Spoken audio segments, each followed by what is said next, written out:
Hello, everybody. We are officially live.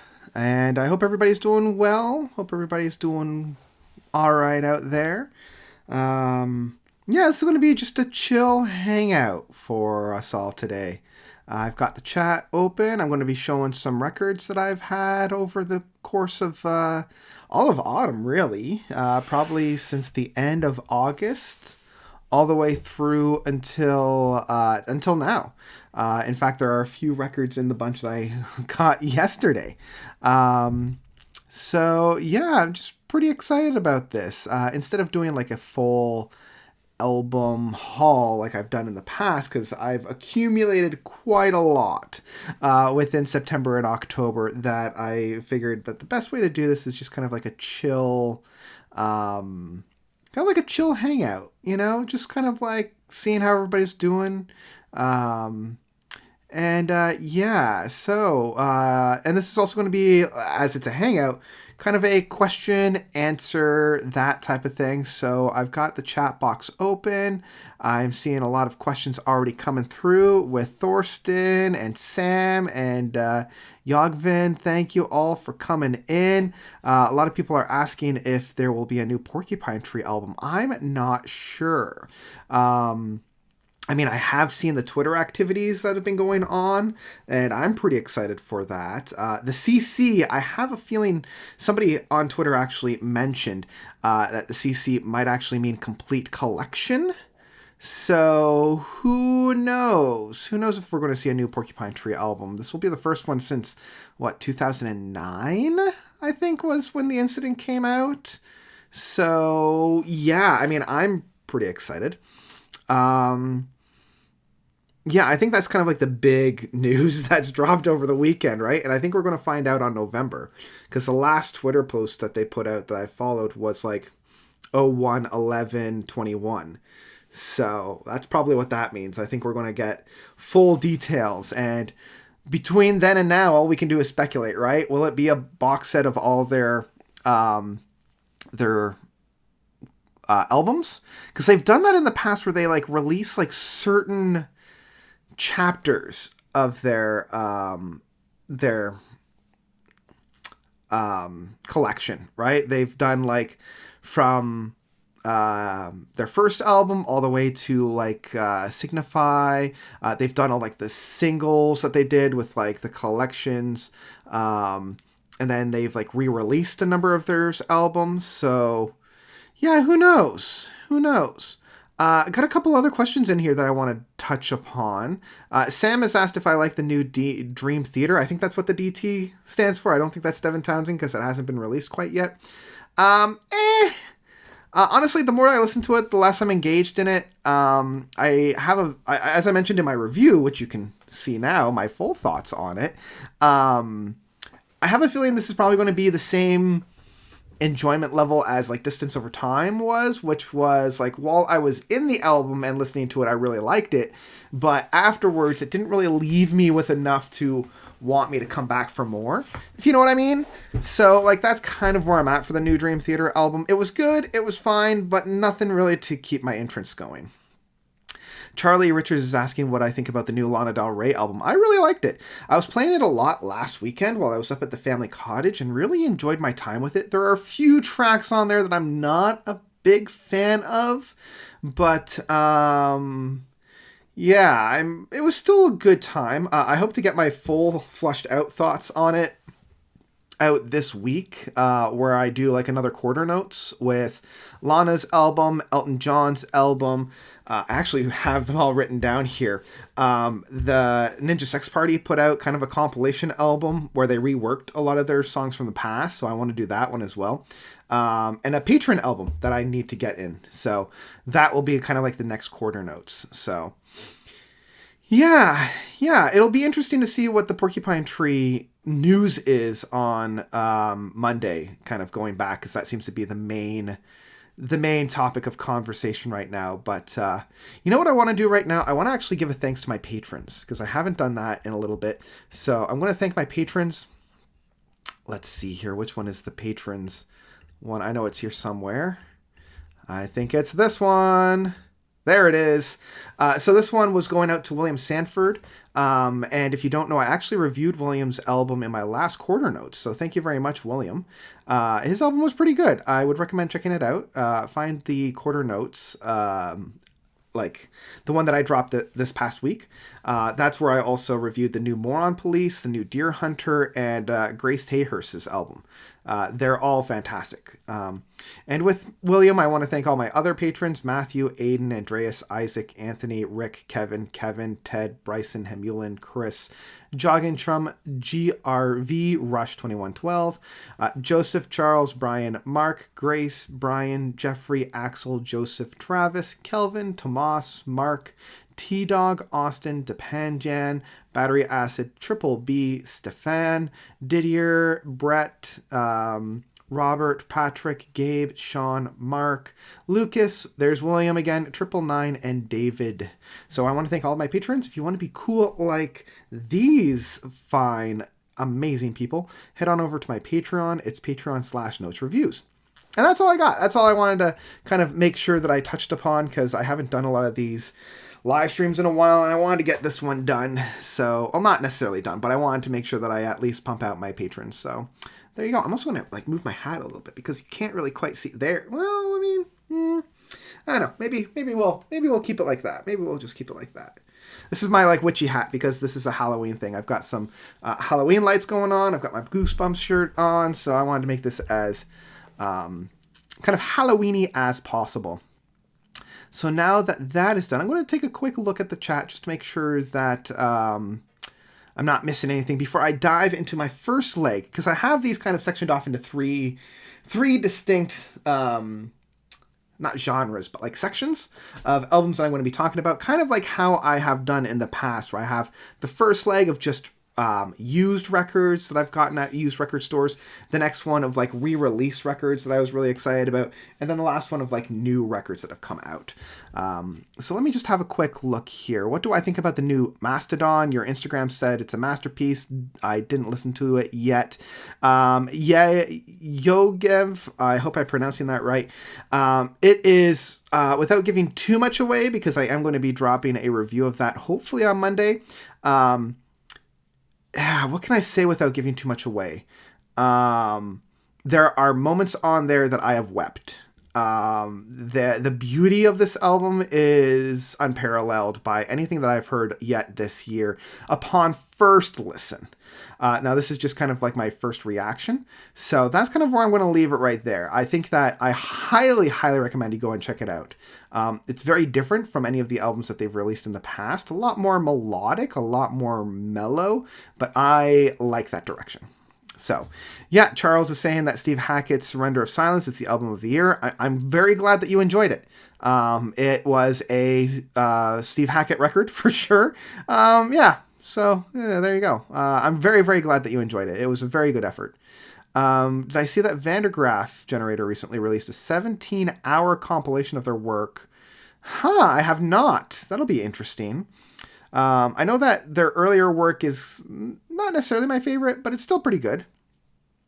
And Thorsten is saying that Mastodon, unfortunately, is not the cup of tea. I find that the members, none of the members...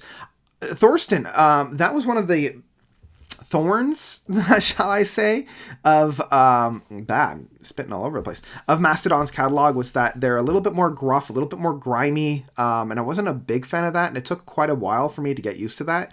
This album still has that, but it's less apparent. So I would actually recommend giving this one a spin, because there's quite a few moments on this album that you might enjoy. Okay, so with all that, keep those questions coming, because like I said, this is just like a chill hangout, and I'm hoping that more people kind of pop on in. Let's get through the first leg of these records. So this one is used records. Predominantly, they were from three locations.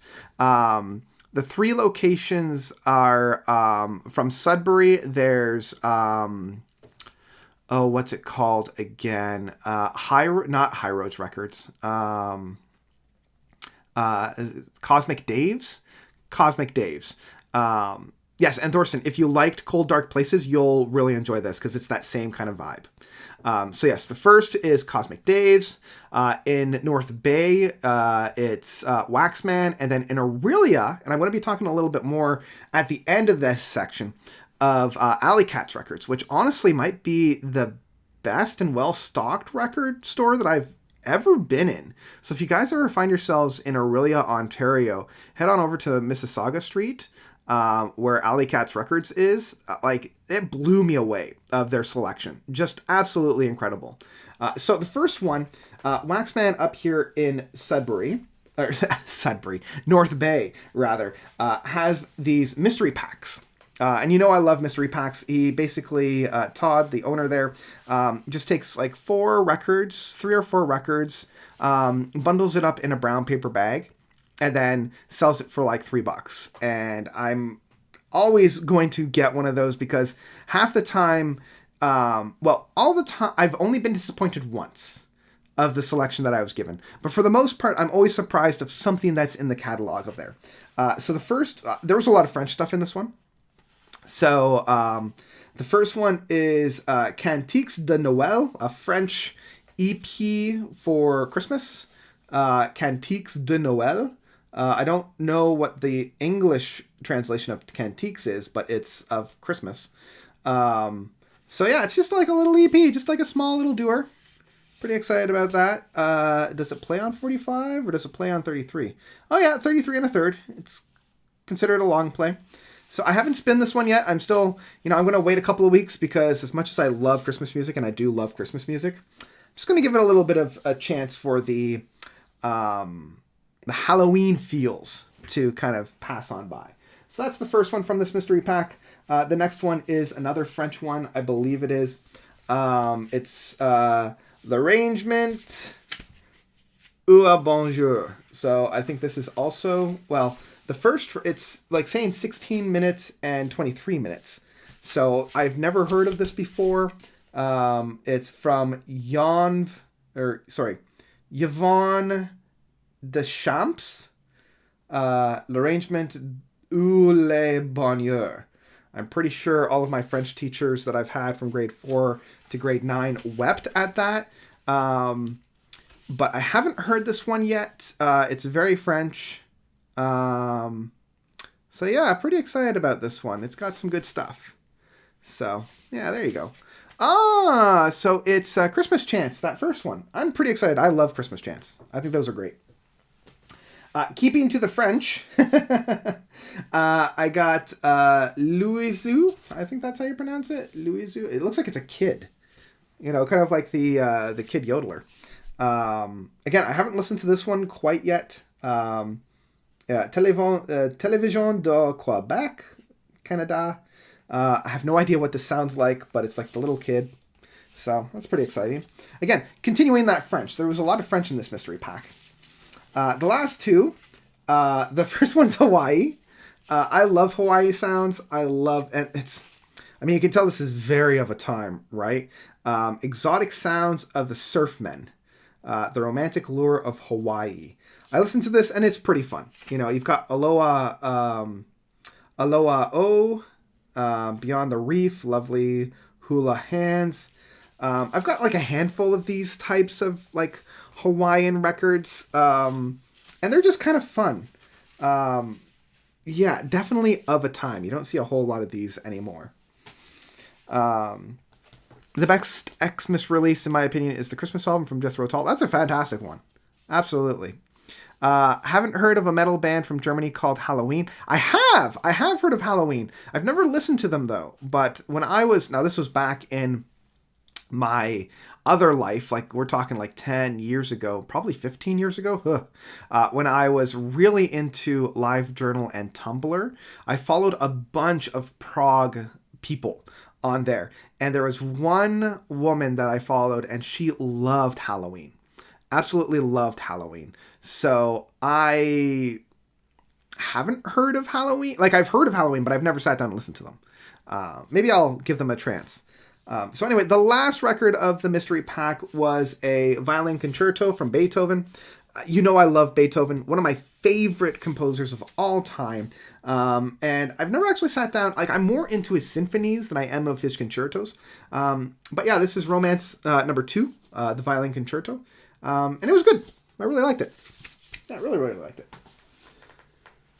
So that was the mystery pack. Those were ones that I didn't really know what I was getting into. The rest were things that I did know what I was getting into. And, oh boy. Let's just hope that doesn't. Yeah, that'll be fine. Let's see here.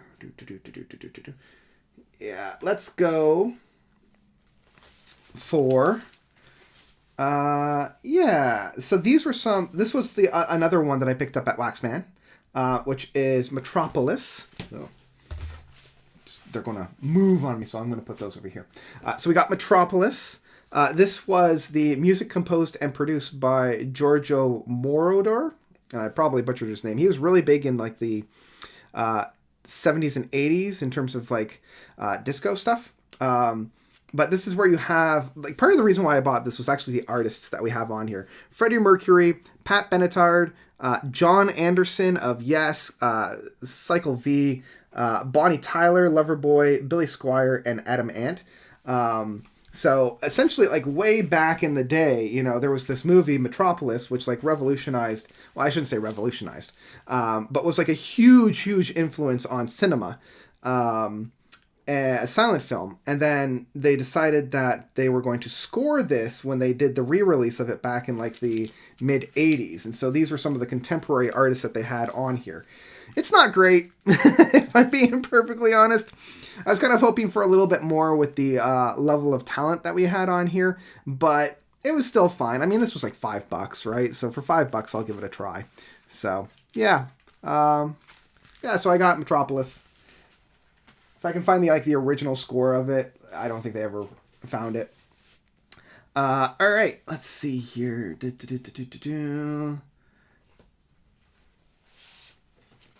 Another one that I got at Waxman was Everything You Always Wanted to Hear on the Moog, but Were Too Afraid to Ask. I will always pick up a classical album that is reworked on the Moog synthesizer, because I love those. I really, really, really like these. So this one has a few items from Carmen on it, a number of, I can never pronounce half of these anyway, but Braville's Barlaro is the whole second side, which is a lot of fun. You can hear the influences from Emerson, Lake and Palmer, like where they got their influences, especially from Ravello's Barolo. Massive influences on there. And Carmen is always great. I really like that. It's a lot more bumping, which is fine. But yeah, this was a great one. Everything You Always Wanted to Hear on the Moog. It was a great time. Really, really great time. Okay, so moving from Waxman, these were a couple albums. I only got a few, and then I got a couple new releases, but I wanted to kind of chop them up a little bit. I know that's kind of bad. But these were a few of their used records that I got at Cosmic Days in Sudbury. And the first one is Frank Marino.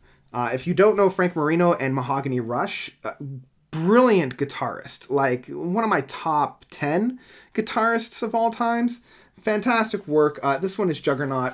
Not my favorite of his, there's a lot of noodling on it.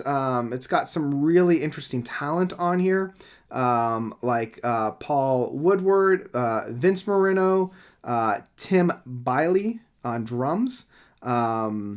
So yeah, and then Billy Workman did some background vocals on this. But yeah, he's a Canadian, I believe. You might want to double check on this. But like this was recorded at Sans Soleil in Montreal, Canada. So pretty sure he's Canadian. But again, I could be wrong. Yeah. For information, send a self-addressed stamped envelope to Frank Marino, Electric Fan Services, P.O. Box 641, Station Austintix in Montreal, Canada. So, yeah, Frank Marino is a brilliant, brilliant guitarist. And this was his record Juggernaut. So, good times. Good times. Just checking up on the chat, making sure, yeah, lots of talking and lots of fun about let's see here, the new Halloween album that I probably should be checking out. That's great. So the other one that I got from Cosmic Dave's that I've been looking to for a while is the soundtrack to Sorcerer, the Tangerine Dream soundtrack. This was their first soundtrack. They would then go on to do scores for like Legend, which is one of my favorites. But this was their first one, and it was by William Friedkin. William did The Exorcist, and it actually says here on the liner notes that William actually wanted them to score The Exorcist. And he says, I heard the Tangerine Dream while in Munich for the opening of The Exorcist. Had I heard them sooner, I would have asked them to score the film. And we all know the iconic Exorcist sounds of Mike Oldfield. So I almost am glad that they waited and didn't, because it was just so perfect. But yeah, so The Sorcerer. Great find, great addition, because I've been trying to find this for a while. And it's just very atmospheric. Apparently, again, they go into this. One day in the middle of a primeval forest in the Dominican Republic, about 6 months into shooting, a tape arrived titled The Dream, containing 90 minutes of musical impressions. It is from that tape that the music has been scored, though the musicians had not then, nor even now, as of this written, seen any footage of the film. So that's really cool. That's really, really cool. They were basically just sent a spec script and wrote a soundtrack with about 90 minutes worth of music on it, and that's what they used to score the film. Just great. Absolutely great. So now we're coming into the latter bit of the used records, and the rest of these I am very, very excited to talk about. Because all of these I got at Alley Cats in Aurelia. And, oh boy, like I said, the selection of music there, I was in awe about. And you'll find out why. So I'm going to talk about the one that probably most people aren't all that excited about first, which is Live and More from Donna Summers. I've been looking for this record for a while, mainly because the fourth side, because it's a double album, has MacArthur Park Suite, the 17-minute bonanza of a track. It is such a odyssey of music that I love. And then the rest is just kind of Donna interacting with the audience, playing a lot of her hits. So you've got, let's see here, I Feel Love, which is the big one for her. I was surprised that, although this might be a little bit later on in her career, like, what was her other big one? Anyway, but there's like Love's Unkind, The Man Medley, Fairy Tale High, Once Upon a Time. So really, really great stuff. And of course, I mean, she is gorgeous, absolutely stunning. So yeah, just a double album of Live and More. Love this album. I love just putting on MacArthur's Park, honestly. That's like my main reason why I got this, if I'm being perfectly honest. So the rest, I think most people will be, or at least those who are watching, will be a little bit more engaged and excited about. Let's see here. I think I'm going to talk about this one first. So I finally picked up the Rock Roots Genesis. It's essentially a re-release of From Genesis to Revelations with a few unreleased tracks before, like The Silent Sun, The Winter's Tale, and One-Eyed Hound. These albums, I believe, were released separately as like singles. And then you basically have the entirety of From Genesis to Revelations, which I thought I had in my collection, but I have a feeling it's at my father's place.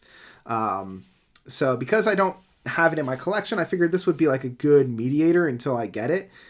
Because it does have the rest of From Genesis to Revelations, where the sour turns to sweet in the beginning, the fireside song, the serpent, Am I Very Wrong, the wilderness on side A, side B, the conqueror, in hiding, one day, Willow, in limbo, the silent sun, and a place to call my own on side B. And then each side opens, side A opens with the silent sun, and that's me, the two unreleased. And then the side B closes with A Winter's Tale and One-Eyed Hound, which hadn't been released before. Now, one of the things that I really like about this album is all the notes and the history about it, which is really, really good because it looks like this was released in 1976, just before or just after the just after Genesis would released, and then there were three, which saw the departure of Steve Hackett. So, yeah, really good to finally have this in my collection. I'm more of a completist. I actually like from Genesis to Revelation. It's very different than anything else the band has put out. But yeah, it's still very fun. Very, very fun. Charles, you just picked up Black Midi's Cavalcade. That's fantastic. Love that album. Such a great album. And I like that prog is getting more attention now. Even though I don't know if they would consider themselves prog. Still really, really glad to see that, that style of music is getting a little bit more notoriety. All right, let's see here. What's the next one I want to talk about? Yeah, so all these ones are from Alley Cats. Again, the selection was incredible. I was shocked to see we got a Return to Forever album, The Music Magic. This is a little bit of a lesser known one of theirs. Like most people know of The Romantic Warrior, which still is probably their best one for sure. But this one is very neat. Now, it's all produced and written by Chick Corea. He has his fingerprints all over it.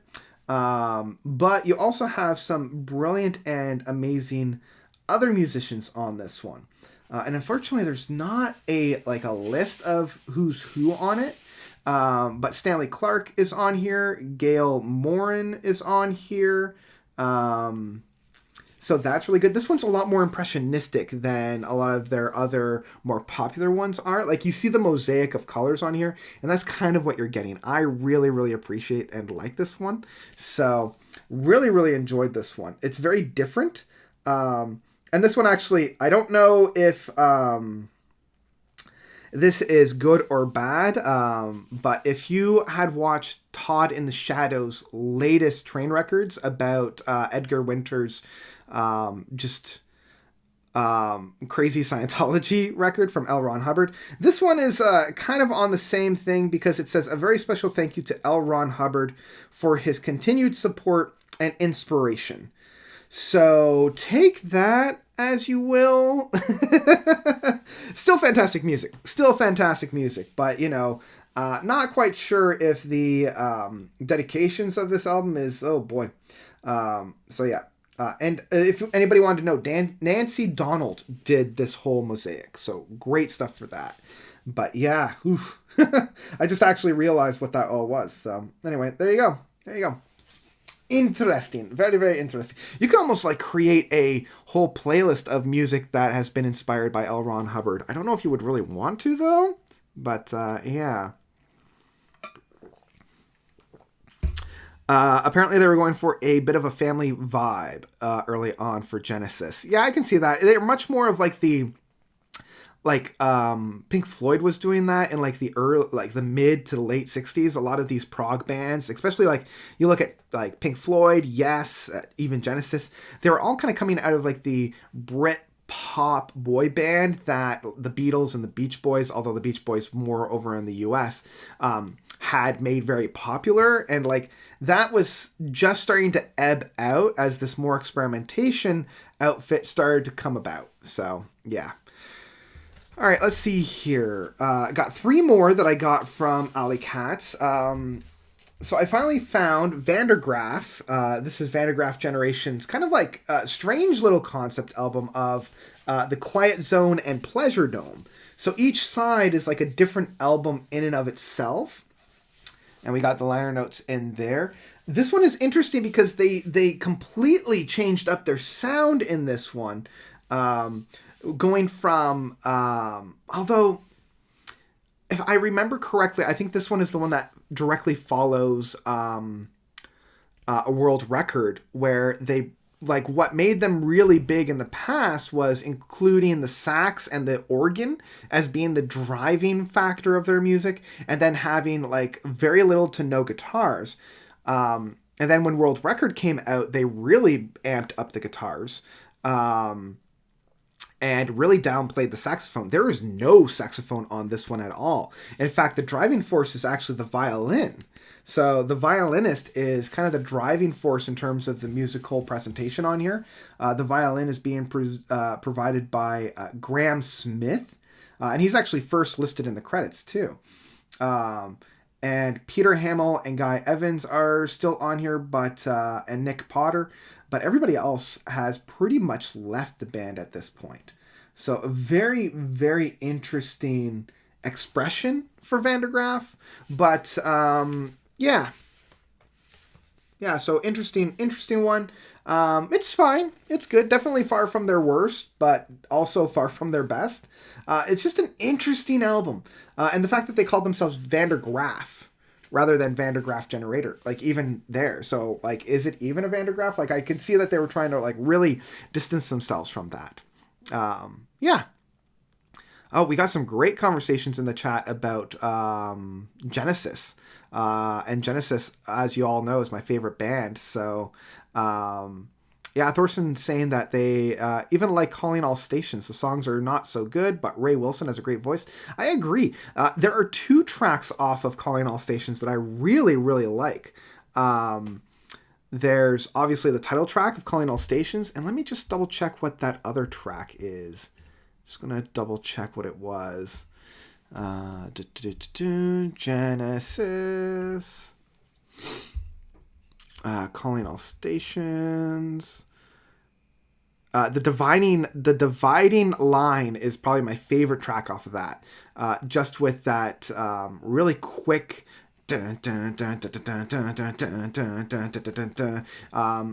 rhythm style that's being put down and laid down with Tony Banks's it's just very infectious. Like I really, really like that track. And it's a shame that they don't play it anymore. Now, I don't think it's Congo. I know a lot of people love Congo, but it's not necessarily my favorite. Yeah, and I know a lot of people love Congo. It's fine. It's good, but yeah, it's not necessarily my best. So, yeah. All right, the last 2 are kind of like a 1-2 punch for me. And they're both Gentle Giant. So the first one is Interview from Gentle Giant, which means I'm now only missing the missing piece, which is kind of funny. It's my least favorite album from Gentle Giant, so that's why I haven't run out and got it at this point. Interview was like the first album of theirs chronologically that I wasn't all that excited about. Like, it's still fun, it's still fine, but I don't know, it's just... It lost a lot of that heart, that teeth that past albums of theirs really, really provided. And this for me was the first one because then it was followed up by The Missing Piece and then Gentle Giant for a Day and then Civilian. This was kind of like the first of the downward swing. It's probably the best out of all those, but it's still still not my favorite. But as a completionist, and I mean, this album isn't a bad album by any stretch of the imagination. It's still quite good. So there are a lot of tracks on here that I still come back to. But yeah, it's far from their best. So yeah, Interview. Now this next one, I kind of bought on a whim. It's a bootleg. And y'all know me, I love a good bootleg. But I find bootlegs are very, very hit and miss. Sometimes they are great. Others, they are, shall we say not. But this is Playing the Fool, A Stake in the Heart, the 1975 American tour. You actually have like the newspaper clip outs of the show, because this one was in Toronto, which is great, you know, my hometown of Toronto. So Jefferson Airship was headlining, and then with special guests the Jay Giles Band and Gentle Giant. Varsity Stadium. Oh, sorry, it was Varsity Stadium on Labor Day, September 1st. And I love this, right? Tickets on sale at Bay Bloor Radio. I think that's also where, Chum FM is. Could you imagine Chum FM for anybody that's in Toronto now? Like, Chum FM is kind of like the easy rock, all the hits kind of a group. Anyway, they played a radio show on this. So all of this music is actually taken from the radio broadcast. So it doesn't sound like your typical bootleg where somebody's in the crowd holding up a microphone and hoping that what they capture is on the tape recorder that they have underneath their jacket. This one is so so good in terms of the audio presentation. It's blank on this side, so and it's just so like I was shocked when I was listening to this of how good the music was on that second on both sides. And it's essentially the tour of Playing the Fool, the big amazing live album that they have. Starts off with Proclamation, goes into Funny Ways and Experiences on the first side. Second side is So Sincere, Advent of the Pangry, Master Class and Quality with the Power and the Glory. So just a great smattering of music on this one. There were 3 albums at Alley Cats of this, but this was the one that I wanted to pick up because it was the Toronto show. And of course, you know, me being a Torontonian as I am, I had to pick it up. So I also don't really keep albums in like liner sleeves, but this is one that I will keep in a liner sleeve. So yeah, absolutely impressed with that one. Really, really good on that one. Okay, just checking in. Interview is kind of overrated for me. Almost consider a classic. Oh, underrated. I thought I said overrated. I'd be like, yeah, it's kind of overrated. I know a lot of people love it, but it's not really for me. Underrated. Okay, that's fair. That's fair. I mean, those who love it, I'm very glad that you did. So, let's see here.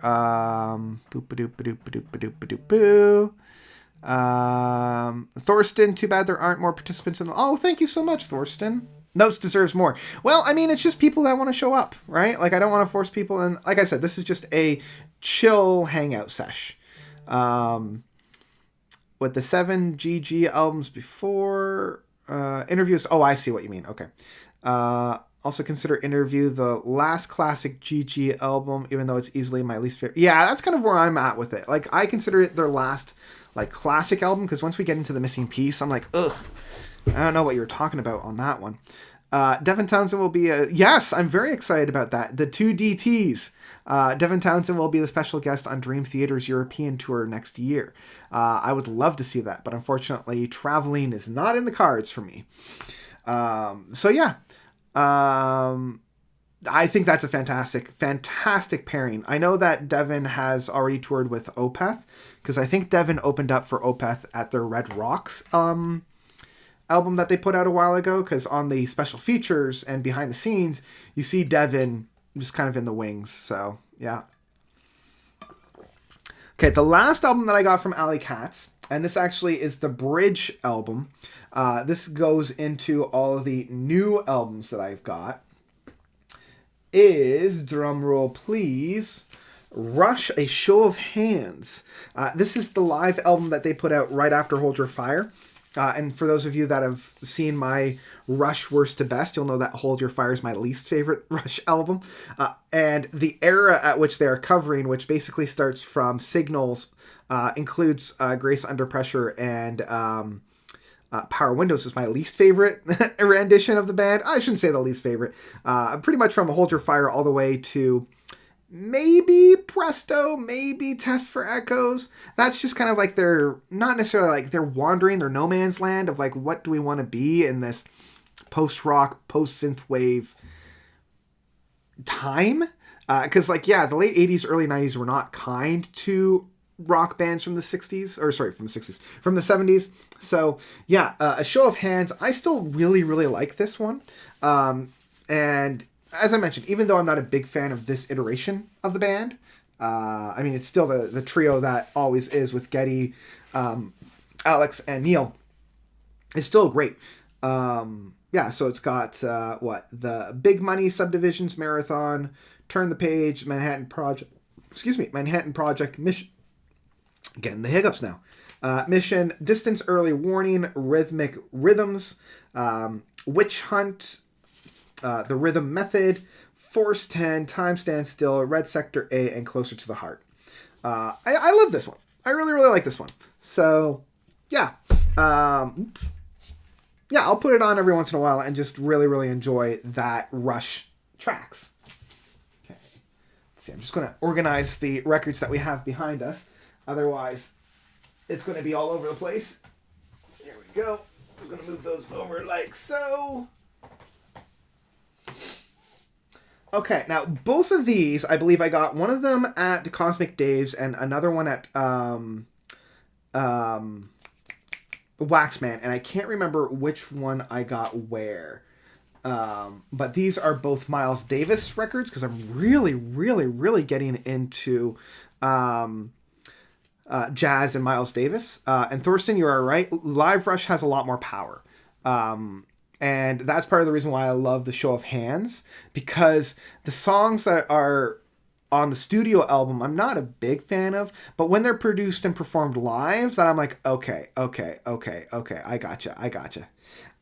So anyway, the two albums that I got from Miles Davis, the first is a tribute to John Jackson, and I believe I got this one at Waxman, and I love the kind of more impressionistic side of this one.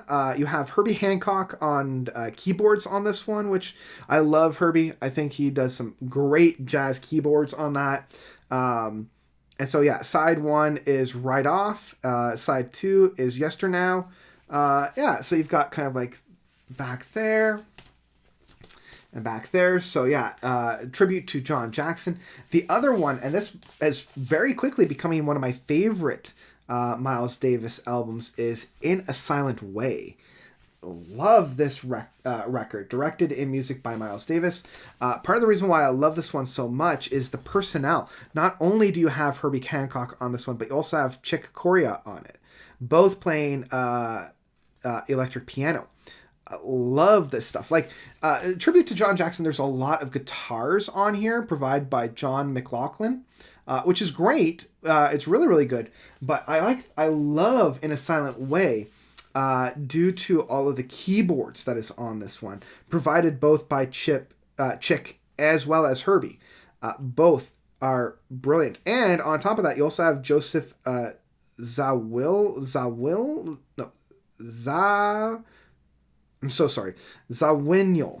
Joseph Zawinul on electric piano and organ. Again, so good. Three pianists on here. So friggin' good. So, yeah, kind of more of my Miles Davis collection, slowly investing in more jazz in that sense, because as I'm getting older, I'm really appreciating and really, really loving more of the jazz presentations. And David is saying that he just picked up 2 Pineapple Thief releases. Picked up the 2, like their new releases. I'm trying to remember the last one. That was the one that came out last year. The what was it, like Misinterpreting the Truth or something along those lines? It was fine. I actually prefer some of the earlier stuff, but no, that's a great band. Okay, let's see here. Where are we going from here? So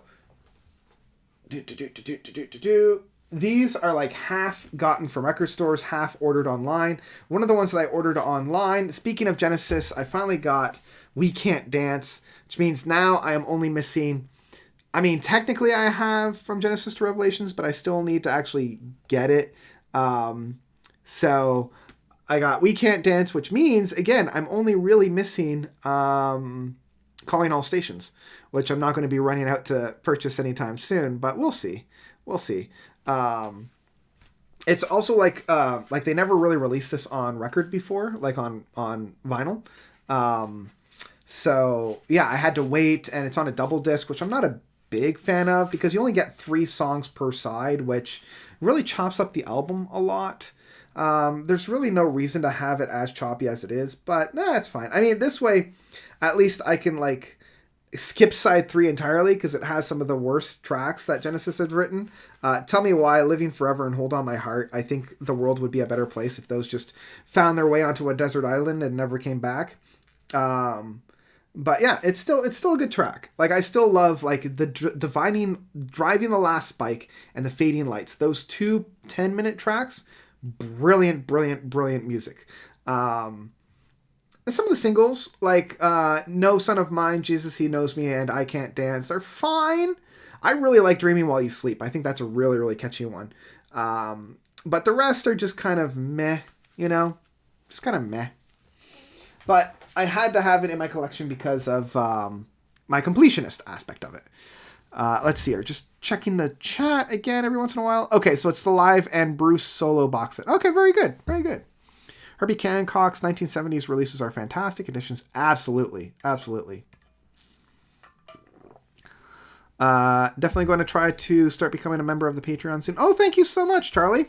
That really means a lot. Thank you. Notes, have you ever heard any Steely Dan? Yeah, I have. Mainly what I've heard on the radio. I haven't looked, I haven't searched out any Steely Dan myself. I've never dove in myself for Steely Dan. So I can't say I've sat down and listened to a full record, but I've heard some of their big singles. So, yeah. All right. They did release it on vinyl in 91. Don't forget to get those 12-inch and 70s. Lots of exclamation marks there, Zeb. B-sides Genesis are treasure chest. Yeah. See, I didn't realize that. I thought that they never really released it on vinyl in 91 because I figured like between like 89 to like 2005, they didn't really do records. Like they didn't really do vinyls. You either had to like special order them or hope that there was like an offshoot one. So, yeah. Cool. All right. Moving on. These are just some kind of like fun ones that I've gotten. So a lot of these are like re-releases. The first one, obviously, I had to get some more Queen in my day. So A Day at the Races. I already had A Sheer Heart Attack, A Night at the Opera. I think that was about it. I'm still looking for Queen 2, but I figured A Day at the Races was the next one that I had to pick up. I love this record. And it's so interesting that on this one, there's, let's see here. Where does it say it? I think it's on the... Yeah, no, that's not it. There's somewhere on this record where they're like, no synthesizers. Let's see here. Where is that? Yeah, right there. I don't know if you can see it, but down at the bottom of the credits on here, they're listing all the personnel, right? So Freddie, vocals, piano, choir, miser, tantrums, which is kind of fun. Brian May, Roger Taylor, blah, blah, blah. Recorded in England, July to November 1976. And then, no synths! Exclamation point. Which is interesting because they say that... harmonium piano and plastic piano by Brian. So no synths, but they're allowed harmonium pianos and plastic pianos. That's just kind of funny. I always kind of get a little bit of a kick out of that. Mainly because, like, in 1976, a lot of bands were going to the synthesizers.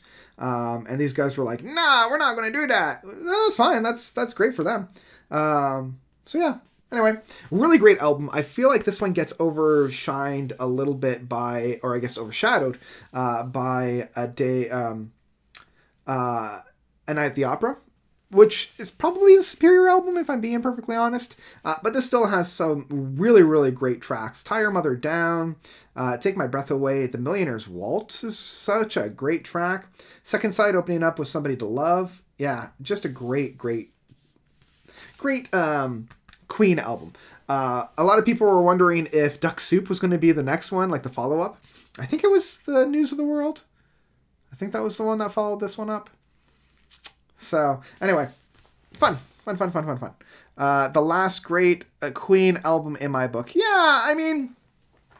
I find like all the Queen albums since then, there were always like one or two really stand out album or tracks, but as an album overall, it didn't really do too much.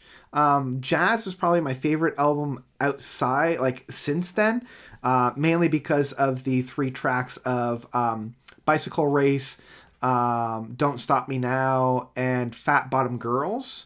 But like after those 3, like outside of maybe the opening one, not so great. Let's see here. 999, good to see you. Glad to see you on here. Patron of mine. Let's see here. Got some Genesis, Can't Dance. Okay, I was right. Woohoo! News of the World was the follow-up to Day at the Races. Good. I'm always afraid of that. And speaking of another album from Queen. This is probably my other favorite album from them, which is the Flash Gordon soundtrack. Ugh, I love this album. I mean, you have Flash's theme and The Hero, which is kind of like actual tracks-ish, but it is just like that. Just that. I love the music. Like the actual music, like these guys know how to play. And then there's the boys there on the sleeve. Yeah, and I love that there's the lyrics are printed on the back of the sleeve, which is just Flash, savior of the universe, do do do do. And then Hero. So yeah, 1980. Lyrics reproduced with kind permission of Queen Music. So yeah, the fact that they can put the entire album's lyrics on there, yeah, so good. It's also very fun and quirky, right? I think they picked the perfect band to soundtrack that album. Thorsten notes, did you know the 70s band Beggar Opera? Yes, I do. Yes. I love their rendition of Classical Gas. Such a great piece on that. I remember when I was first diving into the Prague archive, you could actually like download the tracks that they have because you used to be able to stream the tracks on there. And Beggar's Opera's Classical Gas was on there, and I friggin' love their rendition of it. So yeah, very good band. Great, good pull. So Gordon's alive, yeah. All right, let's see what else we got. Okay, next one. I've been dragging my feet picking up this one. This is a very fall album for me. I also got this one at Waxman. And it is probably going to be the last Radiohead album I'll probably pick up. And that is A Moon-Shaped Pool. Love this album. Very impressionistic, very ethereal. And I really do love it. Now, the main reason why I didn't pick this up until now is that there's enough music on here to comfortably put onto one disc.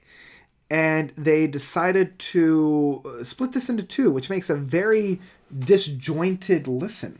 So you've got like Burn the Witch and Daydreaming being on the first side, which only really akins to like 10 minutes worth of music, maybe even just under that.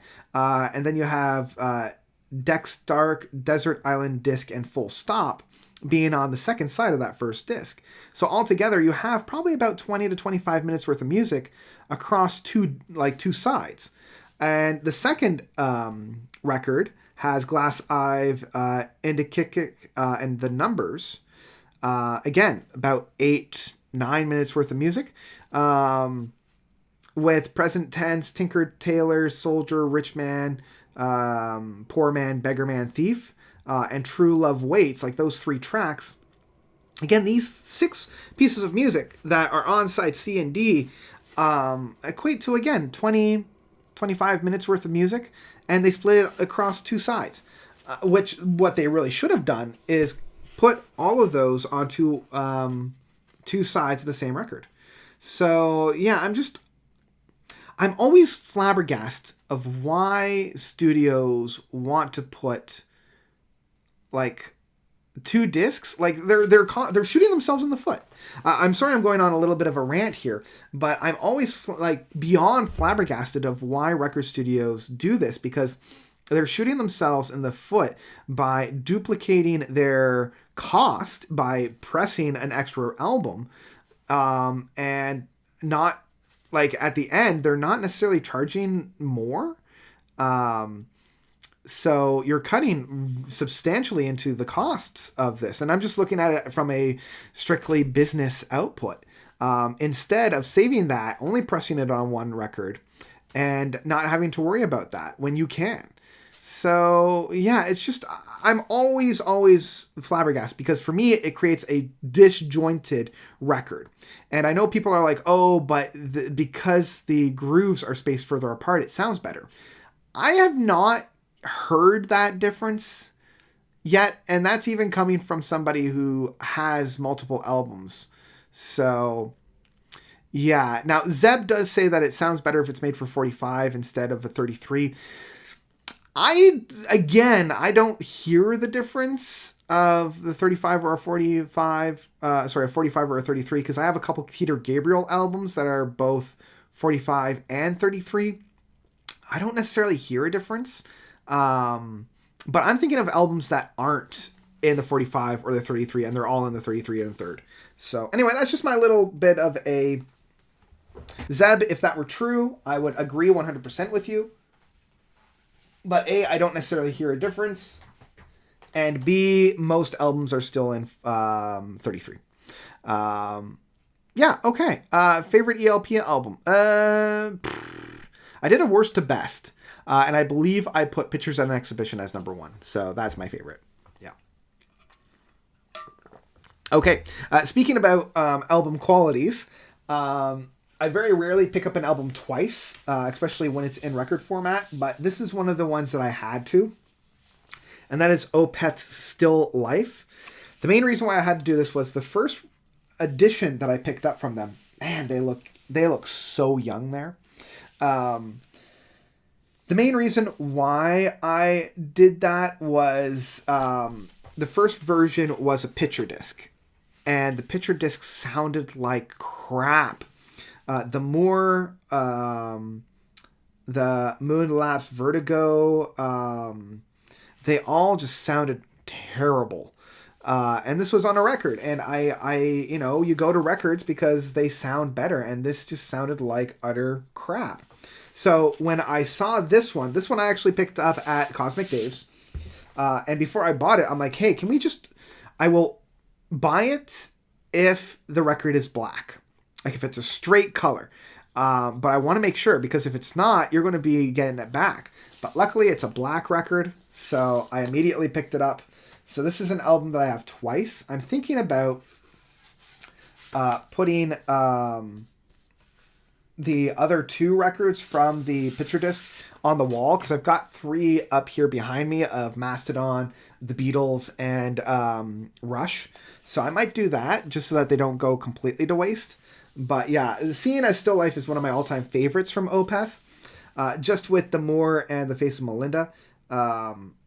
Yeah, I had to. And if you haven't already seen, Grace Hayhurst and I did all of the Opeth studio albums in a tier list. So as I was listening to that, I had to pick that up because it's such a great record. Okay, let's see here. All good. Okay. Love Beach side B is great. Yeah, that's Sweet for the Common Man. Yeah, it's all right. Okay. Both of these I got at Waxman. Figured I'm really getting into like more of the ambiance of just losing myself, so I decided to finally take the plunge, get into a band that I've seen over and over and over again, and I just had to. And that is of the band Sleep. So I finally got Dope Smoker, which is funny because when I bought this, Todd at Waxman was like, good Dope Smoker, some good like stoner rock. And we had a conversation about enjoying stoner rock when we're not high, because I'm a 100% a teetotaler, and I don't do drugs or drink or anything like that. But I'm look at that, just gorgeous interlay, gorgeous out. It's one song at 103 minutes long across 3 album sides. I even see that, right? Side A, B, and C is just Dope Smoker, a title track. And yeah, I love this. It is such a trip. Absolutely a trip. Not a whole lot of variations, I will admit. I was kind of hoping for a little bit more of like variations of the theme, but it's basically just the same kind of chugging over and over and over again, which is fine. Like when I need that, this is going to help me out for that. So yeah, got Dope Smoker, which is what I think it was. It doesn't say the original date that it was released, but I want to say it was like 2000. 2008, 2009 that this was originally released. Yeah, it doesn't actually say the date, which is a little bit of a shame. But I got their other album of The Sciences. And again, such a great record. This one's a little bit more structured, I think would be the best way to put it. It's a little bit more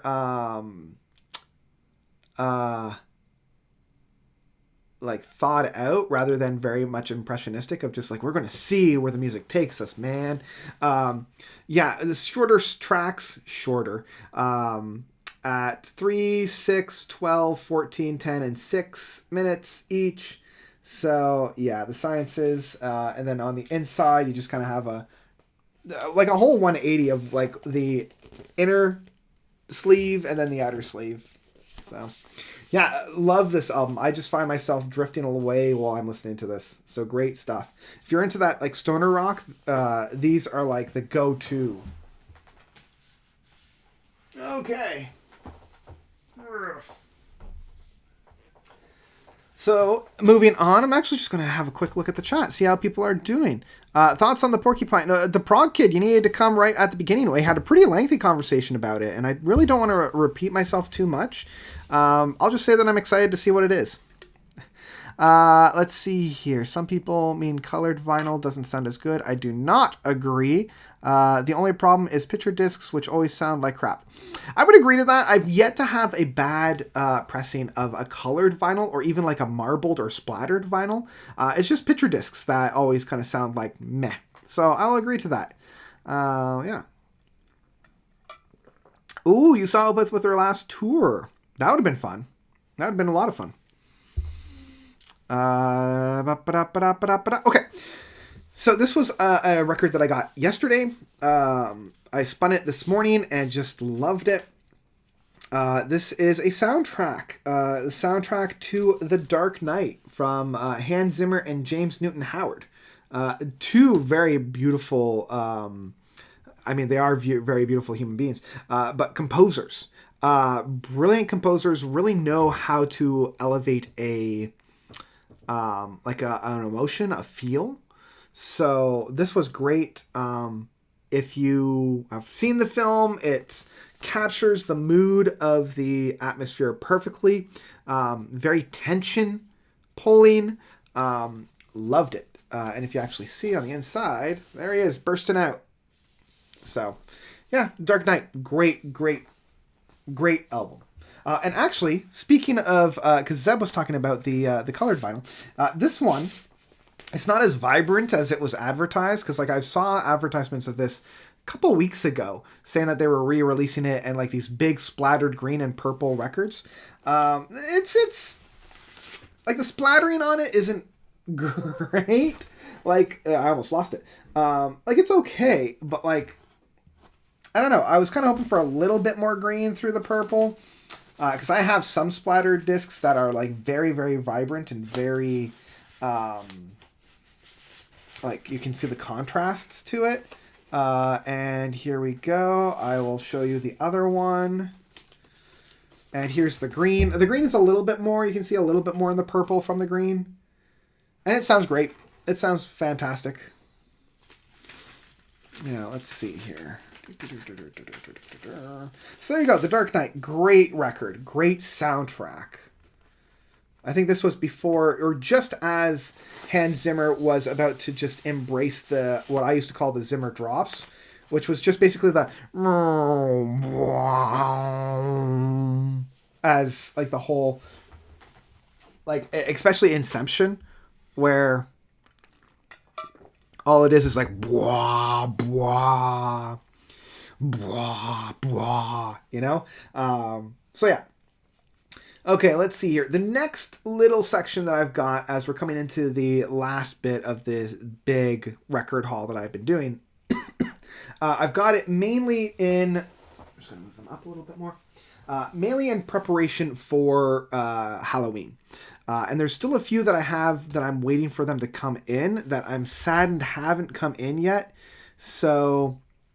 yeah, the first one is of the mastermind, the genius that is Scott Walker, and this is The Drift. If you haven't heard of any Scott Walker's stuff, he is a very verbose singer. Got to start in like the 60s and 70s with kind of like a big band almost. And then in the 2000s, he just like reinvented himself entirely to be this like avant-garde, very experimental, like almost like post-rock. So this is such a phenomenal record. I love, so I listened to this a lot in the fall and especially leading up to, Halloween because of how creepy it all is. Like it's these overtones of these dark and mystifying sounds with Scott Walker's vocals. And Scott Walker is like a falsetto, like powerhouse. But like his range is just incredible. The reason why I got into this, was mainly because Steven Wilson and Michael Eckefelt credited Scott Walker as being a massive influence on their Storm Corrosion album, and you can definitely hear that. So this is The Drift, and I have Bish Bosh on order. That should be coming in soon. I was hoping to have it in by now, because I ordered both at the same time, and yeah. Have I ever listened to Jeff Lynne's that would be an interesting album. Jeff Wayne's War of the Worlds. Yes, I listen to that every October. I love it. It's fantastic. A very, very, very early video that I did was listing my favorite Halloween tracks, and the Horsell Commons was on there. Because of that chunky bass, that fantastic record. If you haven't heard it already, I love the concept. I think it matches the storyline beautifully. So yeah, so good, very, very good. Okay, so with Scott kind of behind us, these are some other records that I picked up exclusively for Halloween and the fall autumn ambiance. Go. And the first one is the Monster Mash from Bobby Bortz Pickett and the Crypt Keepers. And what I love about this album, again, like you'll actually be able to see it because of the, like, look at that. It's almost like a purple, blue, red splatter on there. It's a gorgeous, gorgeous record. When I put it on the turntable, it almost looks black because of that. So, like, the album itself is gorgeous, but the music itself is also just fun. Like, it's just fun. I don't think you can see it now that I'm seeing a little bit of the recording because of the glare. But just, yeah.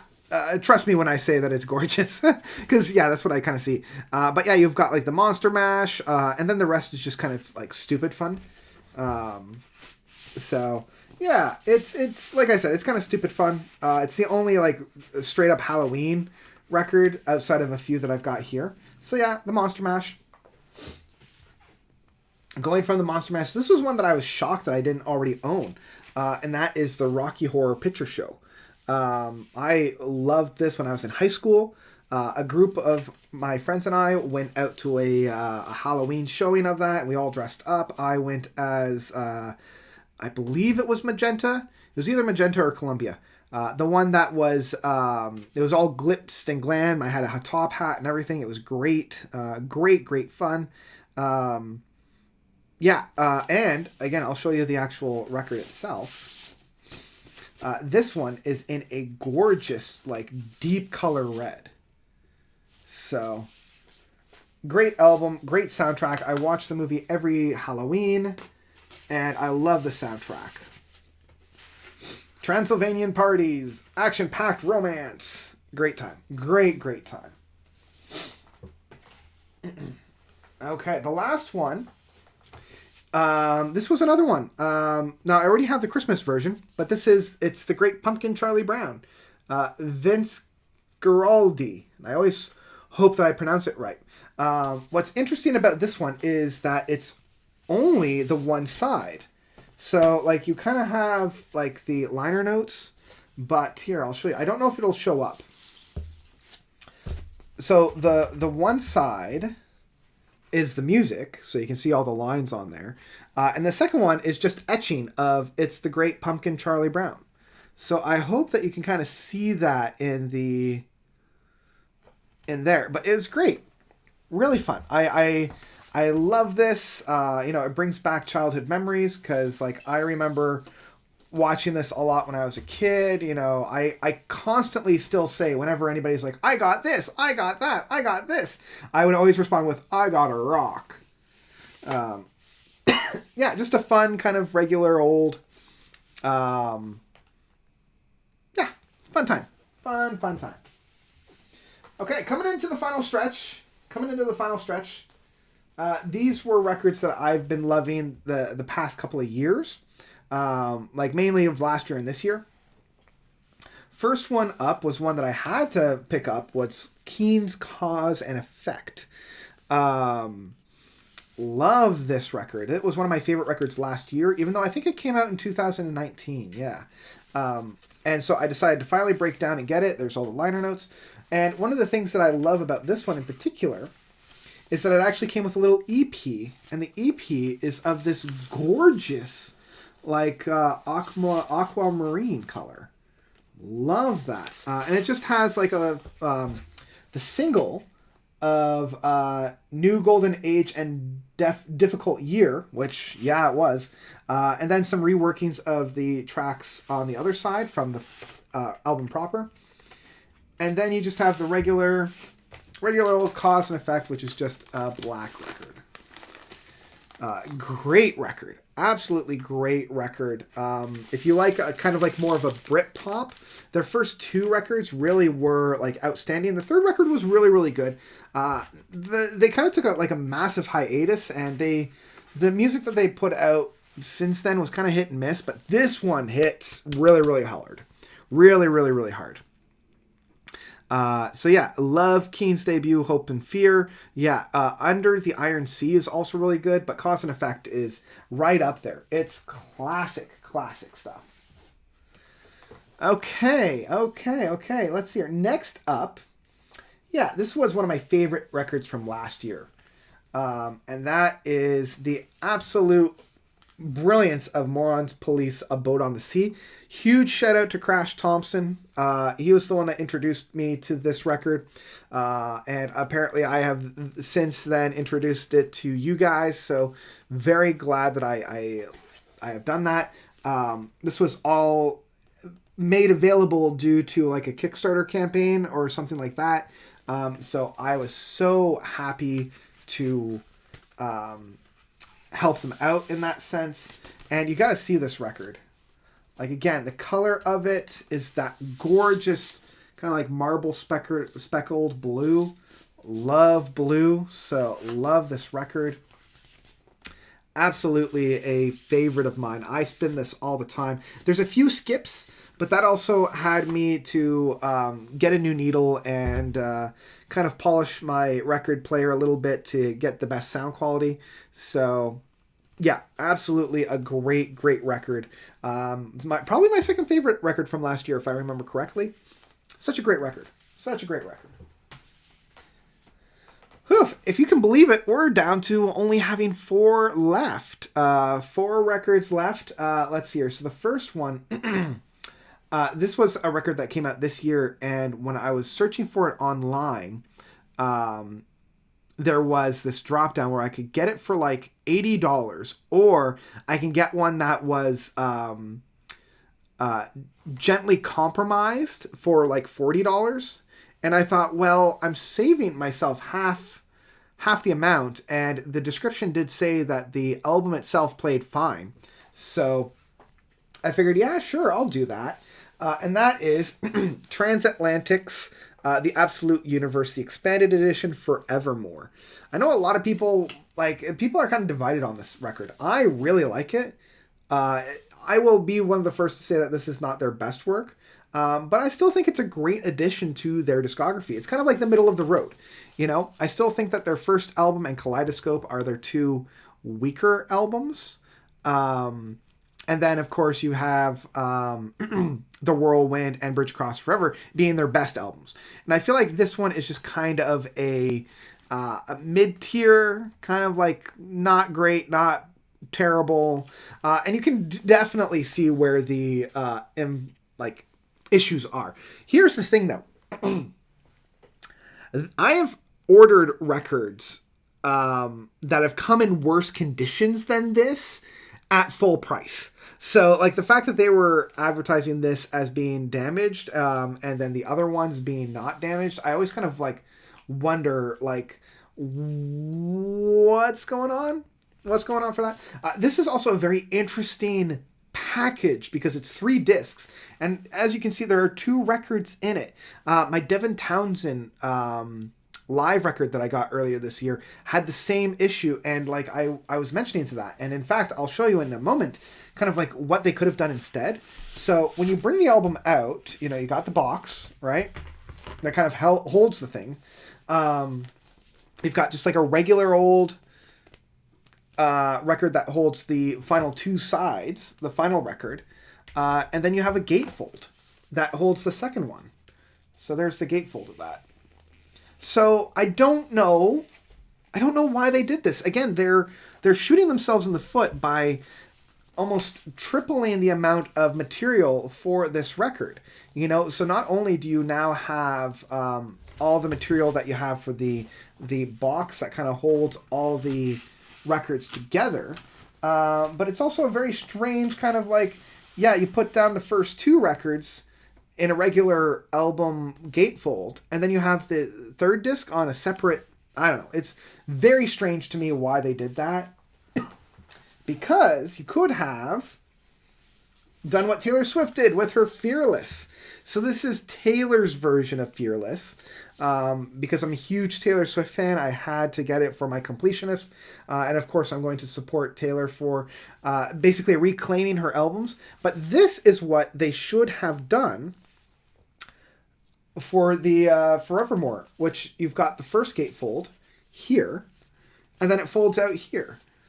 So that each of these packets now have a record in it, right? So you have a record in this one. You have a record in the first gatefold, and then you have a record in the middle. So I don't know why they didn't do that. Like so many other, and I mean, you can't say, oh, well, that's just how they've always been done. Most of my triple albums that I have, like Welcome Back, My Friends, to the Show That Never Ends, Yes Songs or Yes Shows, like a lot of those triple albums, they come like this. So I don't know why. So the supplier is doing that. All right, coming down to the last 3. This is an album that I've really, really been loving this year, and I've been playing it quite constantly, mainly throughout the end of the summer, beginning of the fall. But just before I do, I'm just going to have a quick look. Have I listened to Neil Morse's demos to this album? I have not. No, I have not. So this is Lord's album of Flower Power. I've been loving this album. I've really been getting into kind of the women-fronted pop stuff. Lana Del Rey is one that I've also been getting into with her 2 albums that came out this year. Ava Max I've been loving. So yeah, I had to pick it up. And again, one of the main selling features is it's on one album. It's not on a double disc. I can listen to it just on one record, play the first side, flip it over, play the second side, and I'm done. So yeah, love this album. Been having a great time with it.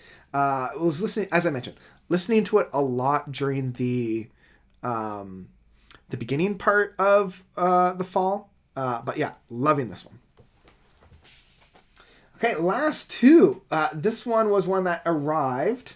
Again, this was another one that I can kind of see why they switched it and put it onto 2 sides. This is actually a perfect example of ordering a regular album and finding it quite disfaced. So this is Def Haven's album of Infinite Granite. I've been loving this album. Like, the more that I listen to it, the more that I've been getting into it, the more it rewards me and the more I just really find myself loving it. Let's see here.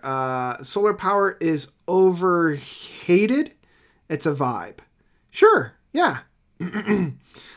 Tori Amos's new album yesterday. Haven't heard it yet, though. I haven't either. Albums really don't need to be any longer than 45. See, Lucas, I challenge that only because an album can be as long as it can, as long as it still has something to say. And I'm thinking of like albums that are, say, like 60 minutes or 80 minutes. If they can justify the runtime, then I'm fine with it.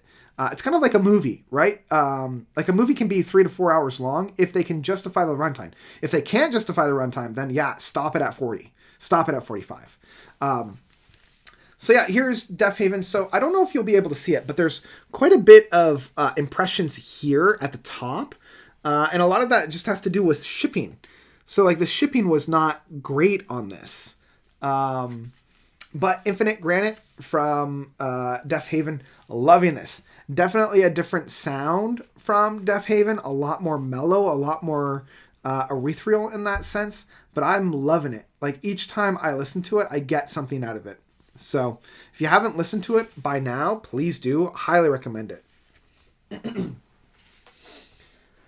Okay, with all that said and done, we come to our last record, the one that I picked up yesterday because I had to have it in my collection. It was an album that was released as well yesterday. And honestly, I haven't really listened to anything else outside of the little interlude that I took with Batman. And that is, you know it, Mastodon, Hushed and Grim. What can I say about this album without giving too much away about my review that I'm going to be putting out on Monday, hopefully? So just like the inside, it is gorgeous. This album is gorgeous. You know, it's one of those albums where, especially after, and again, I don't mean to crap over Dream Theater, but like with a legacy band, whenever they put out new albums, after a while, you're just kind of like, okay, we're going to get more of the same. We're going to get like what we've kind of come to expect. We're not going to have a big deviation from the norm. This one it's one of those records that remind myself. It reminds me of why I love music. It's why I love listening to new music. It's the one album out of 20, maybe even out of 50, that really surprised me, really wowed me. And yeah, every time I listen to it, I get more out of it. And I can't wait to dive deeper into this music and talk about it because, yeah, Nick John's Solution, seal of approval. I kind of love that on here. There's so much to talk about this album. Yeah, it's, even though I've listened to it maybe half a dozen times, it's very, very quickly becoming my favorite Mastodon album, which is really saying something because Crack the Sky still is like the untouchable album for me when it comes to Mastodon, but this one not only touches it, but I think it surpasses it. So yeah, that's the whole kit and caboodle, folks. That's the whole gamut. That's all the records that I have picked up from basically the end of August until now, the end of October. 3 months, or I guess 2 months, full of record getting. Yeah, that's a lot. That's a lot. I've still got a few on order that I'm shocked hadn't come in. Like, I was surprised that Bish Bosh from Scott Walker hasn't come in yet, because Bish Bosh, normally it should have come in by now. The other one, there's a record that I'm not going to give away yet. Apparently it has just been delivered. It's not Bish Bosh, it's another one. But yeah, it literally just arrived, so I might have to go downstairs and pick that up. Maybe I'll do that on Instagram. Maybe I'll show you guys what it was on Instagram. But yeah, that's the whole thing. Yeah, I want to stick around for just a little bit. I was also hoping that another album of mine had been coming, but yeah, Still not there. Yeah, so it looks like there are 3 albums that I was hoping to have by now, but not here yet. Bish Bosh was one. There's a Genesis live album from their early years that was supposed to come in, and another one. So, yeah. I'm also wondering where there's one that, again, was expected, but still hasn't arrived. So, anyway, I'm going to stick around for just a little bit to see how everybody's doing, and just kind of hang out. If anybody has any questions, now's the time to ask. I'll probably stick around for, depending on how much of the conversation we have is going, maybe just for another couple of minutes. So if you have any pressing questions, now's your time to ask that. While those questions are coming in, I will do my usual showing of my patrons and thanking of my patrons. There we go. William, first and foremost, thank you, William. As I mentioned before, William, I covered his album on my last quarter notes. So go and check that out. I released that earlier last week. He did a fantastic EP, so I recommend going and checking it out. And yeah, so this one was for his. I'm going to start from the bottom and work my way up this time. So 999, William, there he is. Lucas, Mark, Sean, Gabe, Patrick, Robert, Brett, Didier, Stefan, Triple B, Battery Acid, Tapanjan, Austin, T-Dog, Markman40, Tomas, Kelvin, Travis, Joseph, Axel, Jeffrey, Brian, Grace, Mark, Brian, Charles, Joseph, GRV, Rush2112, Joggin Chum, Chris, Hamulin, Bryson, Ted, Kevin, Rick, Anthony, Isaac, Andreas, Aiden, and Matthew.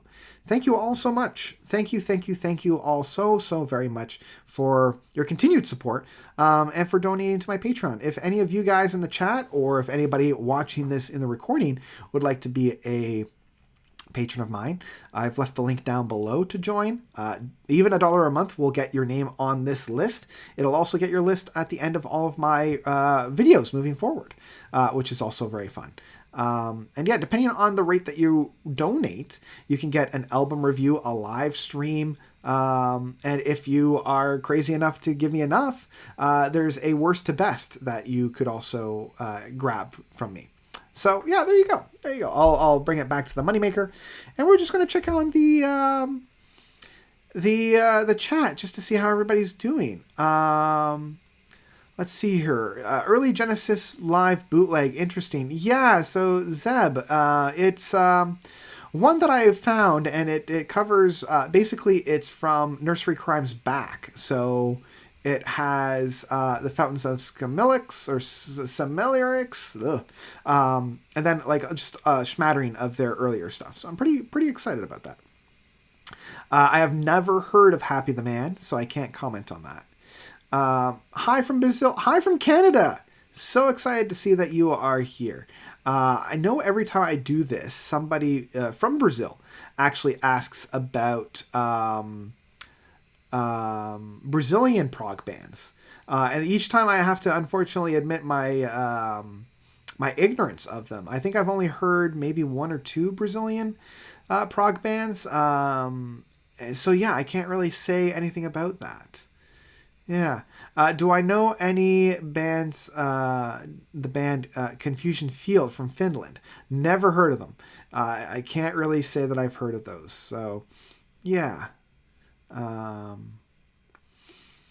Yeah, so I think that might be it then, fellas. I think that might be it. Yeah, I've had a great time. Thanks everybody for stopping by and chilling with me. Hope everybody has a good Halloween. It's one of my favorite